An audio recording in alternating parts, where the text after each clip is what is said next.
Hello friends, फिर से स्वागत है आपका हॉरर डायमंड पर। Yes, this is my third video. Yes, आपको मैं वीडियो में आगे बढ़ने से पहले एक बात बोलना चाहता हूँ। आप लोग लाइक सब्सक्राइब तो दूर की बात है, चलो कोई बात नहीं, करना बाद में करना, आप भी इंजॉय करो बस। बट इंजॉय तो करो यार, व्यूज ही नहीं आ रहे यार। मेरे फर्स्ट वीडियो पे अभी तक 13 व्यूज है, कोई 2 दिन। मैं हैप्पी हूँ कि चल 13 तो 13 ही सही है तो सही। बट उसके बाद जो मैंने अभी कल वीडियो डाली, उसको भी 9 घंटे 10 घंटे जैसे हो चुके हैं, उससे भी ज़्यादा ही हुए। उस पर 0 व्यूज़ है, 0। देखिए तो सही, उससे पहले ही आप थंबनेल देख के अंदाजा लगा लेते खराब है, क्योंकि मैं स्टार्ट कर रहा हूँ, थंबनेल में गड़बड़ होगी। अब स्टोरी सुनो, स्टोरी बेस्ट है। चलो ज़्यादा बोलता नहीं, स्टोरी स्टार्ट करता हूँ। तो ये स्टोरी एक लड़की की है। सैड स्टोरी है थोड़ी सी, बट हॉरर भी है। ये स्टोरी स्टार्ट होती है अपने इस, कौन सा गांव था, राजकोट। हाँ, राजकोट की कहानी है। राजकोट में एग्जैक्टली किधर वो तो मुझे भी नहीं पता है, क्योंकि मेंशन नहीं किया था, पर्सनल चीज़ें होती है थोड़ी। तो एक लड़की थी, उसका नाम मैं बता नहीं सकता, पर्सनल है थोड़ा इसके लिए। तो उसका नाम हम रख सकते साक्षी। यस, साक्षी बहुत पढ़ने में अच्छी थी, होशियार थी, स्टार्टिंग से टॉपर रही थी। उसके 10th 12th में भी सब टॉप नहीं, सेकंड थर्ड आई थी वो उसके स्कूल में। अच्छी थी, पढ़ने में बहुत अच्छी थी। बट वो जिस टाइम की थी, मतलब समझ लो उस टाइम पे, पता है लड़का लड़की में भेद होता था कि लड़का अलग है लड़की अलग है, लड़के को पढ़ने के लिए भेजो लड़की को नहीं। ऐसा टाइम था उस टाइम पे। तो वो लड़की पढ़ने में होशियार थी, उसका ड्रीम था उसको आउट ऑफ इंडिया जाके उसको पढ़ना था, मतलब अमेरिका ले लो, कोई भी कंट्री ले लो, उसको कहीं वहीं पास जाके पढ़ना था। बट जैसा कि मैंने स्टार्टिंग में बताया, कंडीशन उनके गांव की थी, लड़की पढ़ने नहीं जाती थी, लड़के काम करते थे। तो ये सोच सही बोलूँ तो आज भी बहुत सारे स्टेट्स में लागू होती है। ले लो राजस्थान, राजस्थान में आज भी ऐसा होता है। पर ना अब कम हो गया थोड़ा। टॉपिक से नहीं भटक, टॉपिक से भटक जाता हूँ मैं, तो वो टॉपिक पे फिर से आते हैं। तो उसको बाहर जाके पढ़ना था, लेकिन कंडीशन के हिसाब से उसके जो पापा थे वो उन सब में बहुत मानते हैं, लड़का लड़की में।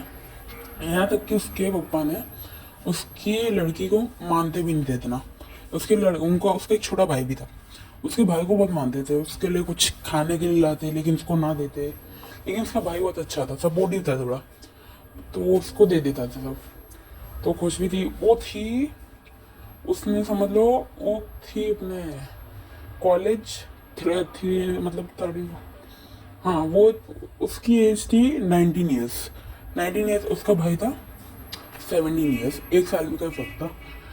तो उसका भाई भी बोलता था, बहन तू जा, मैं तेरा साथ दूंगा। तो बोलती तू क्या करेगा, तो छोटा है अभी। तो मतलब बोले हाँ वो भी है।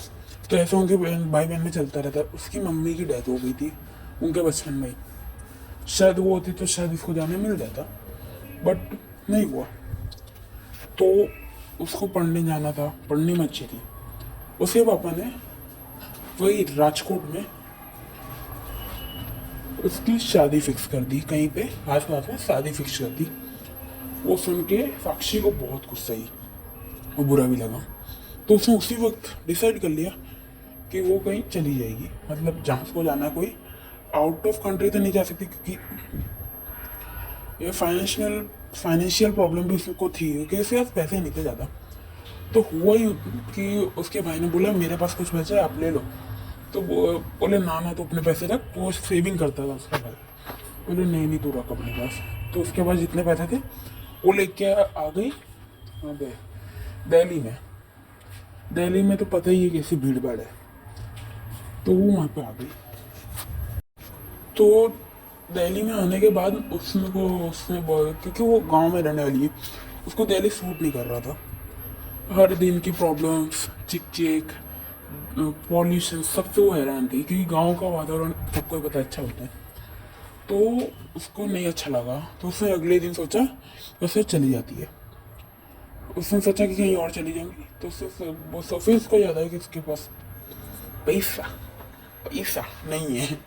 मतलब उसके पास पैसे नहीं थे। तो उसने सोचा अब क्या करूँ, पैसे नहीं थे। उसने सोचा थोड़े दिन और काम कर लेते, पैसे आएंगे तो छोड़ देगी। तो वही सोच के उसने फिर काम कंटिन्यू रखा उसका। उसको जॉब मिल गई थी एक रेस्टोरेंट में। उसको ये शेफ़ का काम मिला था, खाना बहुत अच्छा बनाती थी। तो उसको सैलरी भी ठीक ठाक मिलती थी, 10,000 पर मंथ। तो उसने बोला कि ऐसा होगा तो 1 महीने और जॉब करेगी, पैसे आएंगे चली जाएगी। उसको मंथ पूरा होने में 25 दिन बाकी था, 5 दिन ही हुए थे उसको आए ज्वाइन किए। तो उसने बोला चलो चला लूँगी थोड़े महीने और, 1 महीना। तो 1 महीना बीता, बहुत मुश्किल था, हैरान हो गई थी। 1 महीना बीता, उसने दिल्ली छोड़ दिया। वही तो, उसको जॉब मिली, मतलब जॉब क्या सॉरी जॉब मिली थी उसको, छोड़ दी। 10,000 सैलरी थी, उसने छोड़ दी कि क्या करूँगी इस सैलरी का, रह तो पाती नहीं, ऐसे सोच के उसने छोड़ दिया। फिर उससे थोड़ा रिसर्च करके वो आ गई सूरत में। सूरत अच्छी जगह है बहुत, सूरत में आ गई। तो वहाँ भी प्रॉब्लम से हुई क्योंकि पैसे थे इस बार उसके पास थोड़े बहुत, तो चला लिया उसने इस बार यहाँ पे आके। रेंट पे घर ले लिया, एडवांस मांगा था, एडवांस तो दे नहीं पाती। थोड़े दिन का खाना पीना भी चलाना था, 10-15 हज़ार ही थे उसके पास। तो उसने सोचा कि क्या करूँ, तो उसने जॉब ढूंढी। फिर लकीली उसको जॉब मिल भी गई। इस बार उसको दिल्ली में उसको रेस्टोरेंट में शेफ़ की ड्यूटी मिली थी, यहाँ पे वेटर की ड्यूटी मिली है, वहाँ रेस्टोरेंट में मिली बाकी। तो उसने बोला चलो जो है ठीक है। वेटर की जब जिसकी सैलरी भी कम, 7,000 पर मंथ। तो उसने बोला चलो चलेगा, जान दो। तो बोले बाद में तो कोई और जॉब ढूंढूंगी। तो उसने सोचा कि, तो उसने बहुत काम किया, मेहनत किया। उसको देख के उसका जो मालिक था रेस्टोरेंट का, वो थोड़ा खुश हो गया कि उसके काम से, वो अच्छा काम करती थी, उसकी कम भी कंप्लेन नहीं आती, उसको टिप्स मिलती थी बहुत। तो रेटिंग भी उसकी अच्छी देते थे लोग। तो उसने बोला कि इसको इंक्रीमेंट तो बनता है। उसको पता चला कि वो खाना अच्छा बनाती है, तो उसको एक शेफ़ की ज़रूरत थी। तो उसने उसको एक शेफ़ बना दिया। शेफ़ बना दिया मतलब वहाँ का जो शेफ़ की ज़रूरत थी, ऐसे उसको शेफ़ की ज़रूरत उसके वो रेस्टोरेंट में नहीं थी। उसने दूसरी ब्रांच खोली थी उसके रेस्टोरेंट के थोड़ा सा आगे। उसने बोला उधर ज़रूरत है तुम्हारी। बोले, वो तो खुश हो गई कि हाँ हाँ कोई बात नहीं, मेरे को तो चलेगा। तो बोले कि हाँ मैं खुश हूँ, मेरे को वो चलेगी जॉब। तो बोले हाँ ठीक है। तो जैसा कि उसको शेफ़ की ड्यूटी मिले, तो उसके वहाँ पे सैलरी थी 12,000 पर मंथ। इंक्रीमेंट बहुत अच्छा हुआ था उसको, क्योंकि वहाँ के हेड शेफ़ की ड्यूटी मिली थी। हेड शेफ़ मतलब वो हेड भी नहीं, थोड़ा सा नीचे लेवल के लिए 16 थी। उसकी हेड शेफ़ की तो 25,000 थी। तो उसने सोचा था, उसका ड्रीम था कि अब उसके लेवल तक जाना है। उसका कुछ और ड्रीम था ही नहीं, मतलब उसने पढ़ाई इतनी की, उसने शेफ़ में ये सब सोचा कि शेफ़ ही बनूंगी। तो उसने जैसे सोचा था, बहुत मेहनत की, करती गई। ऐसा एक दिन आया कि वहाँ की हेड शेफ़ बन गई। 1 साल लग गया, हेड शेफ़ बन गई वहाँ की। तो वहाँ का जो हेड शेफ़ था, यस, वो एक आदमी था, उसका नाम था, नाम नहीं बता सकता, सुशील। हाँ, इसका नाम क्या रखा था, साक्षी। हाँ, इसका नाम तो वो भूल ही गया था। ये साक्षी अभी बनी, और जो सुशील था वो पहले का था हेड शेफ। तो उसका जॉब देख के उसके ओनर ने उसको निकाल के उसको हेड शेफ बना दिया। तो पता है ये प्रोफेशनल में अगर कोई कॉम्पिटेटिव आते हैं तो गुस्सा भी आती है और बदला लेने की भी इंटेंशन आती है। और जो उनका रेस्टोरेंट था वो रात के 12 बजे तक खुला रहता था। तो उसने सोचा, तो बन गई। थोड़े दिन अच्छे हफ्ते बीते, 1 हफ्ता बीता, 2 हफ्ता बीता, धीरे धीरे 3 हफ्ते बीते ही थे। हेड शेफ वहाँ सुशील, वो पूरा प्लान कर रहा था ये साक्षी से बदला लेने का, कि ये मैं हेड शेफ है, क्योंकि उसका 25,000 का लॉस हुआ 12,000 पे आ गया। क्योंकि वो वहाँ का वो दूसरा वाला हेड शेफ, थोड़ा सी जूनियर वाला हेड शेफ, जो जिसका 12,000, वो कितनी, हाँ 12,000 सैलरी, जो पहले साक्षी थी। तो उसको गुस्सा आया, वो निकल जाता वहाँ से। बट वो सोचा मैं बदला लिए बिना नहीं जाऊँगा, बदला लेना था भाई को। उसने सोचा 12 बजे तक खुला रहता है, मैं भी यहाँ रहता ही हूँ। वो चला जाता 10 बजे, और साक्षी जो होती है वो 12 बजे तक रहती है, क्योंकि हेड शेफ है वो। कोई भी वीआईपी आ जाता है तो उसको बनाना पड़ता है। तो 3 हफ्ते बीते ही थे। वैस 3 हफ्ते बाद उसने जैसा कि प्लान किया था कि वो एक दिन 12 बजे तक रुकेगा, और उसी दिन बदला वो ले लेगा।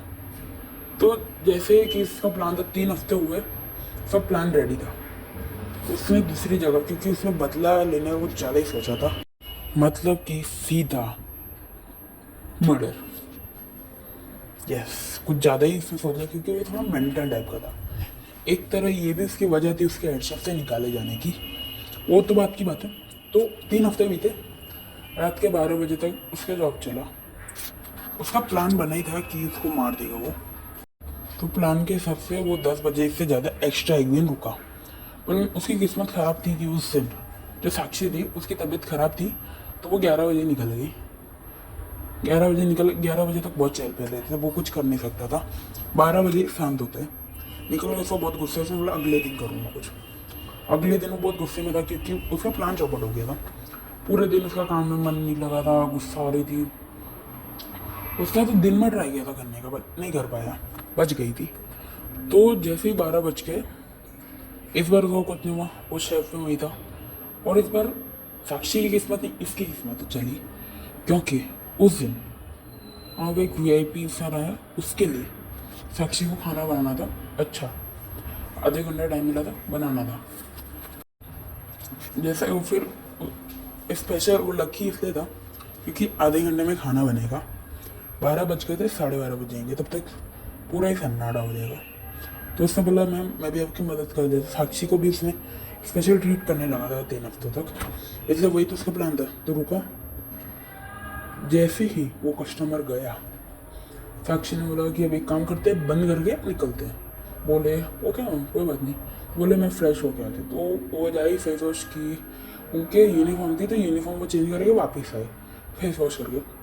तब तक जो सुशील था पूरा प्लान रेडी करके बैठा था कि आएगी वैसे ही हमला कर देगा। उसने क्या किया था बता दिया। उनका जो वार्डरोब एरिया था कैसा था, सामने मेन डोर था, पूरा हॉल था बड़ा, अंदर जाओ फिर एक लेफ्ट गली छोटी सी आती है, वो गली के बाजू में वार्डरोब था। तो उसने सोचा था कि साक्षी वहाँ से आएगी, गली से जैसे ही बाहर निकलेगी वैसे वो सीधा गले पे अटैक करेगा, गले पे अटैक कर देगा।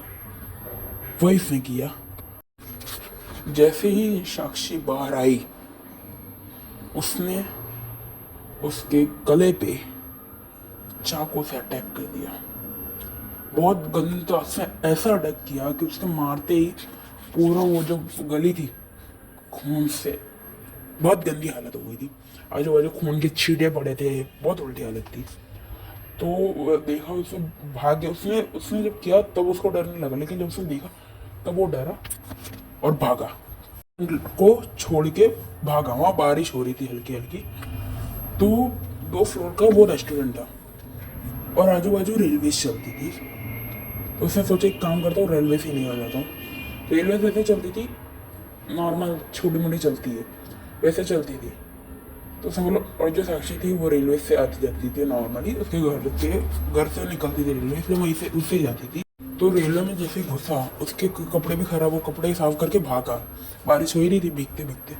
तो एक आदमी वेट कर रहा था एक लड़की का, वो तो सामने से आया, बोले आप ये रेस्टोरेंट में काम करो? बोलते हम। बोलते साक्षी मैडम नहीं छूटे? बोले हाँ आप कौन? तो बोले कुछ नहीं, मेरे फ्रेंड है तो उनके शादी में यहाँ से जाता हूँ। उसकी फटी कि मतलब इसलिए इसके साथ जाते हैं कि इनका फ्रेंड भी यहीं पे काम करता है। तो बोले कि नहीं अभी तो काम है तो बाद में आएंगे। ऐसा करते करते मना लिया और लेके चला गया।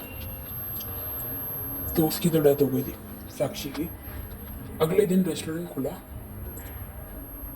और साक्षी की बॉडी मिली। सब चौक करना होगा कि किससे मारा, क्या किया। और CCTV कैमराज ऑफ थे, कैमरा सब उसने प्लान किया था, सब उसका प्लान था। उसने प्लान के साथ उस दिन कैमरा बंद करवा दिए थे। तो जैसा कि हुआ उसने मर्डर कर दिया, हो गया। वो भागा और उसने वो स्टेट ही छोड़ दिया, वहाँ का सूरत छोड़ दिया और अहमदाबाद में आ गया। जैसे ही अहमदाबाद में पहुँचा, उसने एक रेंट पे घर लिया, अहमदाबाद में घर लिया। उसने सोचा कि एक काम करता हूँ, थक गया हूँ, सो जाता हूँ। रात के टाइम पे पहुँचा अहमदाबाद में, सो गया। रात को सो रहा था, नींद आ नहीं रही थी कि उसने तो कांड किया था, किसी को पता नहीं था उसने किया, तो बच गया था। पर मैं सो रहा था, सोने की कोशिश कर रहा था। रात के 2 बज गए। 3 बज गए। अचानक उसके किचन से वो बर्तन गिरने की आवाज आई, खड़ा खड़ा खड़ा। वो शॉक हो गया। शॉक इसलिए हुआ कि बिना कपड़े बिना बर्तन के आया था वो घर में, तो ऐसा कैसे हो सकता है। जाके देखा तो नीचे बहुत पुरानी प्लेटें पड़ी है, जंग लगी हुई, बहुत गंदी हालत थी किचन की। तो उसने सब उठाया और फिर जाके सो गया। एक बार बाथरूम से टैप मतलब नल चालू हो गया, पानी भराने लगा। तो सोचा कि ये कैसे हो सकता है, पानी क्यों भरा, कैसे भरा, चालू कैसे हुआ। क्योंकि वो आया था तब पानी ही नहीं था उसके घर में। तो उसने जाके देखा तो पानी आ रहा था, तो उसने कहा थोड़ा नहा ही लो। तो वो नहा लिया, फिर फ्रेश होके फिर वो बाहर आया। उसने देखा इसके बेड की चादर उधर उधर हो गई, मतलब पूरी तहस नहस हो गई है। मतलब ऐसा कैसे हो सकता है। तो फिर उसने पता किया कि क्या है, घर में कुछ प्रॉब्लम है। बोले नहीं ऐसा तो कुछ नहीं होना चाहिए, आपको ही हो रहा है। तो बोले ये घर किसका है। बोले तो कोई साक्षी करके घर है, साक्षी करके किसी लड़की का घर है। उसने साक्षी के बाद सरनेम बोली इसकी, सरनेम मैं नहीं बना सकता। तो सरनेम का नाम लिया। बोले ये क्या सोचो, ये वही साक्षी जिसका उसने बेचारी जिसका उसने मर्डर किया था। अब वो उसकी किस्मत इतनी थर्ड क्लास थी, धरती गोल है बोलते हैं ना, वो आया भी तो उसी के घर में। बहुत बड़ा ट्विस्ट है ना। तो वो कुछ करता उससे पहले उसने जो आदमी से पूछा था, वो सोच ही रहा था, उसकी आँख खुली, वो आदमी तो वहां है ही नहीं, आदमी गायब। ऐसा कैसे हो सकता है। तब उसको पीछे पेपर गिरने की आवाज आई, पेपर्स। वो पेपर के बीच में एक पेपर मिला, उस पर लिखा था, क्या नाम था उसका, सिद्धार्थ। डियर सिद्धार्थ, मैं तुमसे उम्मीद करती थी कि हाँ तुम अच्छे हो, बट मैं ऐसा किया, अब अच्छा नहीं किया। अब मैं क्या करूँगी तुम देख लेना। वो फड़ा, उसकी फटी, वो भागा दरवाजा खोल के, और लूप में बोलते ना, लूप में फंस गया। वो जाता तो फिर दूसरे वो बाथरूम से बाहर निकलता। वो सोच ही रहा था, सब कर रहा था। उसका घर था 9th फ्लोर पर। जोर से 3 बार वो लूप में फंसा, चौथी बार में कोई इसको खींच के टेरेस से पड़ा, फिनिश, मर गया। क्योंकि बहुत ऊंची बिल्डिंग थी उसकी, उस पर से गिरा और डेथ। मैं तो बोलता एकदम सही किया उसने, हेड्स ऑफ साक्षी। बुरा लगा उसके लिए, बहुत बुरा लग रहा है। ऐसा क्या हो सकता है, एक लड़की से कितने अच्छे सपने, उसका अमीर होना, उसकी पढ़ाई उस सिद्धार्थ ने बर्बाद की। आई एम हैप्पी कि साक्षी ने सिद्धार्थ को ही बर्बाद कर दिया। तो स्टोरी कैसे लगी प्लीज कमेंट में बता देना। एंड साक्षी के लिए बुरा लग रहा हो तो भी कमेंट में बता देना। एंड लाइक कर देना और सब्सक्राइब कर देना। अगर ना करो तो एटलीस्ट वीडियो तो देखो यार, और पुराने वाले जरूर देखना, डिस्क्रिप्शन में लिंक डाल दूंगा। मिलते हैं नेक्स्ट वीडियो में, बाय।